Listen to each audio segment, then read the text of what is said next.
በዛሬው ቪዲዮ በጣም ስውር የሆኑ ከእንግዳ ሰው ብቻ ሳይሆን ከወዳጆቻችሁ እንኳን የምትወዱትን እና ሁሌም የምትመኙት የምትጠብቁትን ክብራችሁን የሚያጎናጽፏችሁን የማታስተውሏቸው 5 ስውር ልማዶችን እንመለከታለን። አብዛኛው ሰው ቫልዩ እንዳለው ዋጋ እንዳለው ለሰዎች ለማሳየት በአነጋገሩ፣ በአለባበሱ፣ በሰውነት አቀራረቡ ብዙ ሲለፋ ይታያል። ፈረንጆች የሚሉት አንድ የምወደው አባባል አለ። value isn't performed, it's perceived። ያም ማለት ዋጋችንን እኛ በተግባር ለማሳየት የምንለፋው ሳይሆን ሰዎች አይተው የሚረዱትና የሚገነዘቡት ነገር ነው። ያ ፐርሴፕሽን ታዲያ እኛ ቃል ከማውጣታችን በፊት ሰዎች እኛን ተመልክተው አእምሯቸው ውስጥ የሚፈጥሩት ነገር ነው። ከማውራታችን በፊት የነርቭ ስርዓታችን ወይም ነርቨስ ሲስተም የምንለው ቀድሞ ለሰዎች ያስተዋውቆናል። ስለዚህ ያንን የምንመኘውን ከፍተኛ ክብር እንዴት ያለ ልመና ከሰዎች ማግኘት እንችላለን?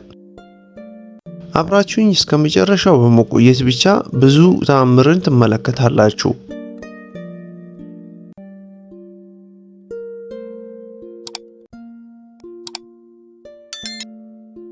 አንደኛ፣ ሰዎች ባይረዱንም ምንም መጨነቅ የለብንም። በጣም ዝቅተኛ ዋጋ ለራሱ የሚለጥፍ ሰው ማንነቱን ለመከላከል ከልክ በላይ ለሰዎች ሲያብራራና እነዛ ሰዎች አልተረዱኝም በማለት ብቻ በስሜት ተቅበዝብዞ እየተንጨረጨረ ያወራል።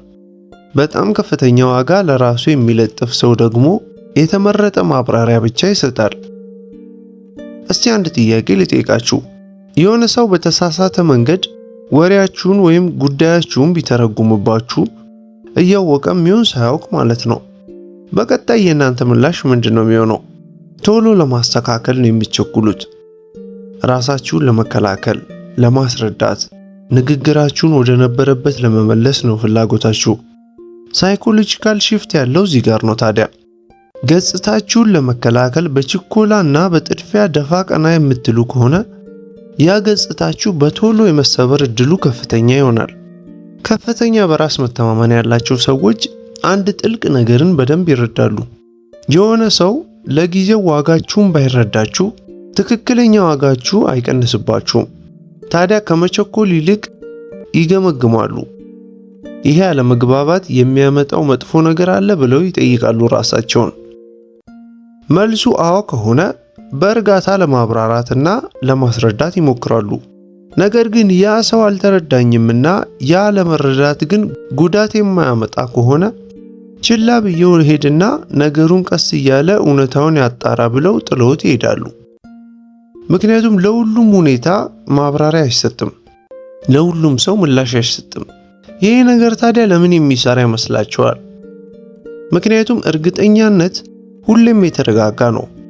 በራስ አለመተማመን ደግሞ በጥድፊያ የታጀበ ነው።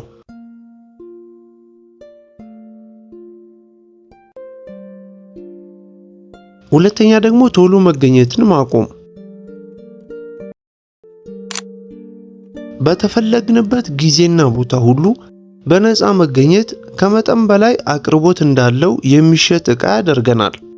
ከመጠን በላይ መገኘት ደግሞ ቅድም ፐርሲቭድ ያልኳችሁን ዋጋ እጅጉን ይቀንሰዋል።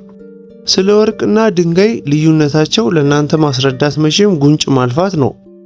ወርቅ ውድና ክቡር የሆነው በየቦታው በተፈለገ ጊዜ ስለማይገኝ ነው። ድንጋይ ደግሞ የረከሰው ሳይፈለግ እንኳ በየቦታው ስለሚገኝ ነው። ሃይ ቫልዩ የሚባሉ ወይም ለራሳቸው ትልቅ ዋጋ የሚሰጡ ሰዎች በቀላሉ እቅዳቸውን በመሰረዝ ቀናቸውን ለሌላ ሰው አሳልፈው አይሰጡም።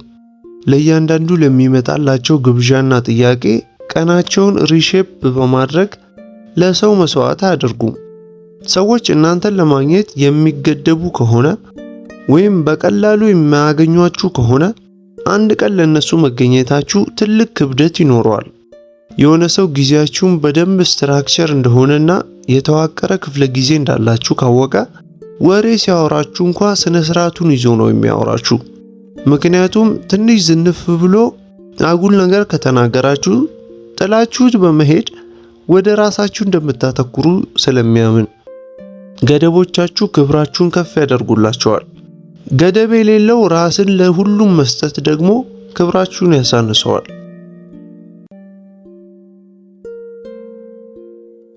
ሶስተኛ ደግሞ በጫና ጊዜ የአካል ቋንቋን መቆጣጠር። ከቃላት በላይ አካላችን ቀድሞ ቀዳዳ ባልዲ ውሃ እንደሚያፈሰው ስለኛ መረጃን ያፈስብናል። ጥቃቅን እንቅስቃሴዎቻችን፣ ጭንቀቶቻችን፣ ከሰዎች ማረጋገጫን መፈለግ። ቴንሽን ወይም ውጥረት ውስጥ በሚሆን ጊዜ ብዙ ሰው በችኮላ ያወራል፣ ብዙ እንቅስቃሴ ያደርጋል፣ አይኑን ብዙ ያርገበግባል። ነገር ግን እነዚህን ሁሉ መንቀዥቀዦች በመግታት እንደሚያሰምጥ ውሃ በዝግታ ረጋ ማለት ብትችሉ የምትጎናጸፉትን ግርማ አስቡት እስቲ። ይሄ አንድ ስውር የሆነ ነገር ትልቅ ፓወርን ይሰጣቸዋል፣ ስጋትን ያስወግዱላቸዋል። ሰው በተፈጥሮው አውቆም ይሁን ሳያውቅ በሰዎች ላይ ስጋትን የማንበብ ትልቅ ችሎታ አለው። ትንሽ ስጋት ያለበት ሰው ዶሚናንት ወይም የበላይ ሆኖ መታየት ይችላል። እርጋታና የበላይነት ታዲያ 100 ጦርነት ቢገጥማችሁ እንኳ 100 ድል እንድትጎናጸፉ ያደርጋቸዋል። አእምሮአችን የአካል መረጋጋትን ከውስጣዊ ኃይል ጋር ያዛምደዋል። ስርዓተ ነርቫችን የምንለው እርጋታ ካለው በዙሪያችን ያለ ነገር በሙሉ መቆጣጠር እንችላለን። አራተኛ ደግሞ ትኩረት ለማግኘት አለመፎካከር ነው። ሎው ቫልዩ ያላቸው ወይም ሳያውቁት ዋጋቸውን በራሳቸው እጅ የሚያሳንሱ ሰዎች ትኩረት ለማግኘት ሲሉ ብዙ ይጋጋጣሉ። ሃይ ቫልዩ ያላቸው ወይም ከፍተኛ ዋጋ ያላቸው ሰዎች ደግሞ ትኩረትን በራሱ መንገድ እንዲመጣ ነው የሚያደርጉት። በንግግር ወይም ጉዳዮቻቸው መሃል ራሳቸውን ጣልቃ ለማስገባት ሲሉ ሌሎችን አይረብሹም። ከሌሎች ጋር በቶሎ ለመጣመር ሲሉ ብቻ ከልክ ያለፈ ሳቅን አይስቁም። የተመረጠ ቃል ብቻ ነው የሚያወሩት።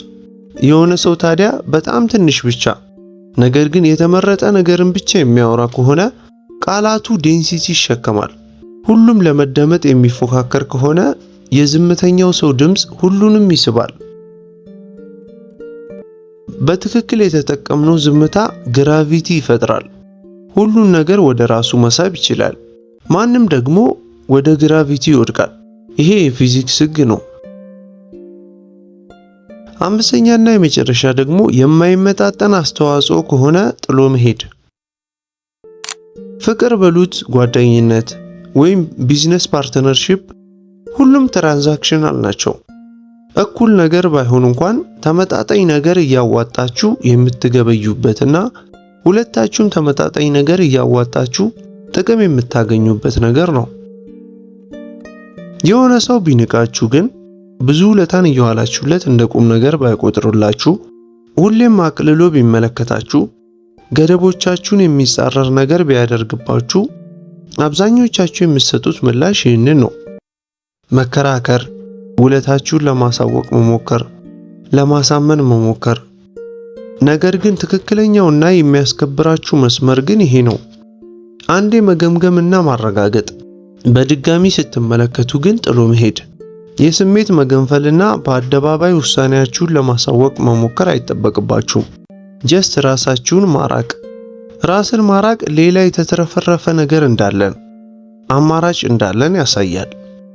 ሰው ላይ ጥገኛ መሆን ዋጋን ያሳንሳል፣ መከበርን አያጎናጽፋችሁም። አብዛኛው ሰው ዋጋውን ከፍ ማድረግ የሚፈልገው በውጫዊ ነገሩ ነው። መግቢያዬ ላይ እንደነገርኳችሁ ማለት ነው። የተሻለ አለባበስና አቀራረብ ስታይል፣ አነጋገርን ለመቀየር መሞከር፣ አረማመድን መቀየር። ነገር ግን ውጫዊው ማንነታችን ውስጣዊው አለመረጋጋታችንን አይሸፍንልንም። አምረን ደምቀን ተገኝተን አለመግባባት ወይም ረብሽ ከሰዎች ቢገጥመን እጃችን ቢንቀጠቀጥ እንናቃለን። ዋጋችን ከፍ የሚለው መጀመሪያ በውስጣችን ነው። የአንበሳ ቆዳ ከለበሱ እና አንበሳ ከመሰሉ 100 በጎች ይልቅ የበግ ቆዳ የለበሰ አንድ አንበሳ ይበልጣል። በራስ መተማመን ያላቸው ሰዎች በሌሎች ሰዎች ይታመናሉ። የሚታመኑ ሰዎች ደግሞ ይከበራሉ። የተከበሩ ሰዎች ደግሞ ባሉበት ቦታ ሁሉ ቃላት ሳይወጡ እንኳን ትልቅ ተጽዕኖ ማሳደር ይችላሉ። ራስን መቆጣጠር መቻል በጣም ሬር የሆነ ነገር ነው። ሬሪቲ ደግሞ ዋጋን ከፍ ያደርጋል። ታዲያ እነዚህን 5 ልማዶች ብቻ ማስተር አድርጉ። ከዛም ማንም እንዲያከብራችሁ ማሳመን አይጠበቅባችሁም። ራሳችሁን ከማስተዋወቃችሁ ረጅም ጊዜ ቀድሞ መስከንና መረጋጋታችሁ እናንተን ለሰዎች ያስተዋውቅላችኋል። ቆይታችንን እንደወደዳችሁት አልጠራጠርም።